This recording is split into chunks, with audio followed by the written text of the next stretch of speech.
President Trump's marathon trip to Asia continued today in Beijing, and perhaps the most consequential set of meetings of the five-nation tour with China's leader Xi Jinping. The two presidents put forward a united front on Mr. Trump's final day in Beijing and at tonight's state dinner in the Great Hall of the People. We will definitely make a new contribution to realize a beautiful future for U.S.-Chinese relations. President Xi, on behalf of the American people, I offer this toast to you, to the people of your country, and to a friendship that will only grow stronger and stronger over the many years to come. President Trump did raise again today what he called China's very one-sided and unfair trade relationship with the U.S., but he also offered a backhanded compliment. I don't blame China. After all, who can blame a country for being able to take advantage of another country for the benefit of its citizens? I give China great credit. I do blame past administrations for allowing this out-of-control trade deficit to take place and to grow. That was a far cry from the campaign trail last year. Then candidate Trump blasted the Chinese. We can't continue to allow China to rape our country, and that's what they're doing. It's the greatest theft in the history of the world. In Beijing today, President Xi promised that the Chinese market will be more open, more transparent, and more orderly. But U.S. Secretary of State Rex Tillerson offered a blunter assessment of the day's trade discussions. In the grand scheme of a $300 to $500 billion trade deficit, the things that have been achieved thus far are pretty small. So I would say there's a lot of work left to do to progress trade to the point that it will achieve President Trump's objectives and our objective, which is to rebalance what has really occurred over many years, this trade imbalance itself. On North Korea, the secretary insisted there is no disagreement with the Chinese, and the president, who had pressed Xi to turn the screws on Pyongyang, sounded more conciliatory. China can fix this problem easily and quickly, and I am calling on China and your great president to hopefully work on it very hard. I know one thing about your president: if he works on it hard, it will happen. There's no doubt about it. At Xi's behest, President Trump also agreed to take no questions at their joint press briefing. This concludes this event. Thank you. His next stop is Vietnam for an economic summit on Friday, where he may meet with Russia's President Vladimir Putin. Let's take a closer look now at this pivotal point in the president's trip with Bonnie Glaser. She's director of the China Power Project at the Center for Strategic and International Studies. And Scheherazade Rehman. She's professor of international business and finance at George Washington University. And we welcome both of you back to the program. Bonnie Glaser, I'm going to start with you on security issues. Is it your sense that real progress is being made on this trip in terms of pressuring North Korea?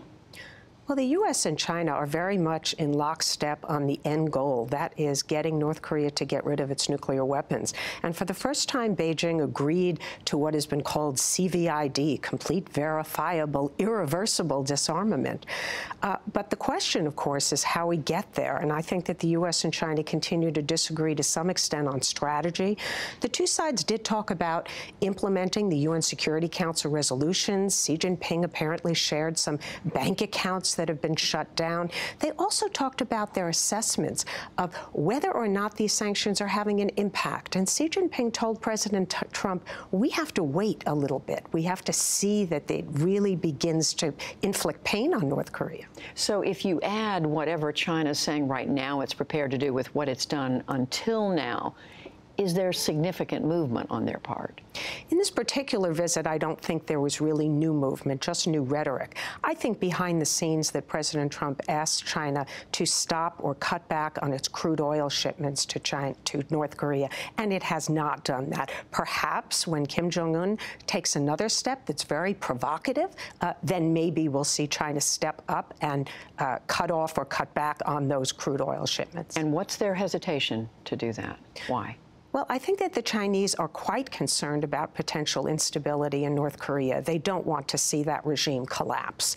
And so I think they're tracking very closely what the impact of the sanctions are. So they would like to convince Kim Jong-un to recalculate his approach, to believe that economic development is the priority rather than building that nuclear program. But I think it's a work in progress.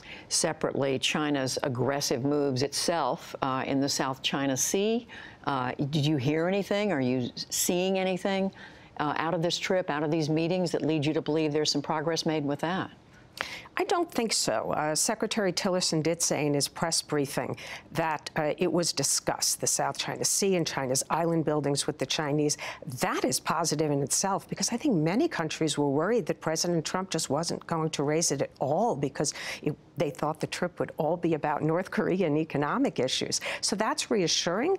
But the United States, I think, repeated what the message it gave when President Obama was in power. Stop building islands, stop militarizing, and uphold the international order, make claims in accordance with international law.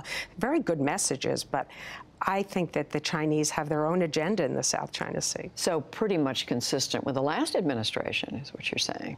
I think so. And human rights, quickly?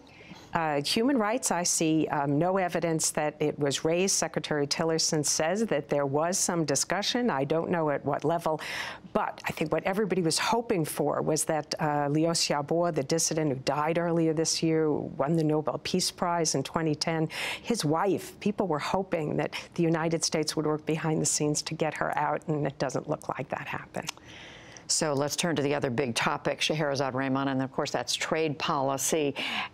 How do you interpret, I mean, there was a lot of surprise when the president just seemed to completely drop the tough rhetoric that we heard from the campaign when he accused the Chinese of this great theft of American goods, with basically saying, well, I don't blame you for taking advantage of the United States. How do you read that? Yeah, so you have to understand this president. You know, for President Trump, this is all about the optics. He needed a win, and he needed to bring home a deal. He's done that. He can come back and say, I went to China, I brought back home a deal. He's got a $250 billion number on it, but we need to investigate the deal a little bit. You know, it's $100 billion towards energy in West Virginia and in Alaska. It's $27 billion for aviation. It's $5 billion for soybeans, $12 billion for Qualcomm. So all this sounds good, but a lot of these contracts are not binding. They're MOUs. Some of them are already in the works, and they waited until his arrival to make the announcements. So we need to keep perspective.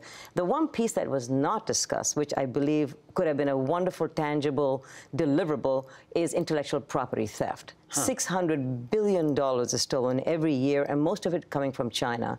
And this does incredible damage. And this is something that U.S. officials have been talking about for years, that this is a major grievance against the Chinese. But you're saying we know it wasn't raised, or it wasn't, or we don't know whether it was raised. Well, the only concession, if you want to read between the lines, is President Xi saying that we will have a more orderly market, a much more open and transparent market, which might mean that they might start looking at these issues, but no real discussion. I would say one thing, not all of it's bad news. There's some good news out of all this, and that is that we have moved away from the rhetoric from just a few months ago in the summer, where we are talking about imposing tariffs.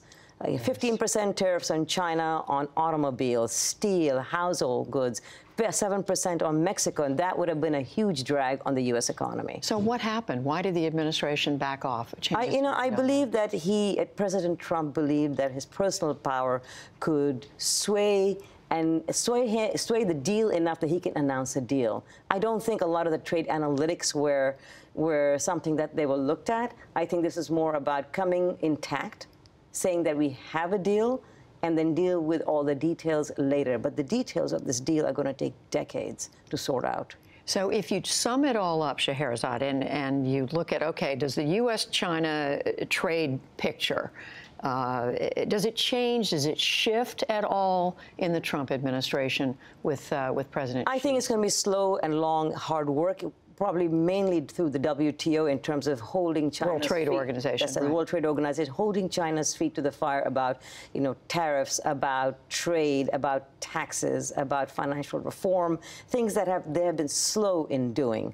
Yeah, so I would say, but the President Xi has done a wonderful job of managing this particular visit. Because remember, he's playing the long game. He's got a 30-year plan, and he has just come into power again, probably at the height of what we consider in the last decade of anyone holding power in China. He's got an economy that's maturing, and he's got a mountain of debt. So his turn, he's got a long-term outlook here. Sounds like he may be coming out of these meetings happy. Xi Jinping. All right, Scheherazade Raymond, Bonnie Glaser, we thank you both. Thank you. Appreciate it.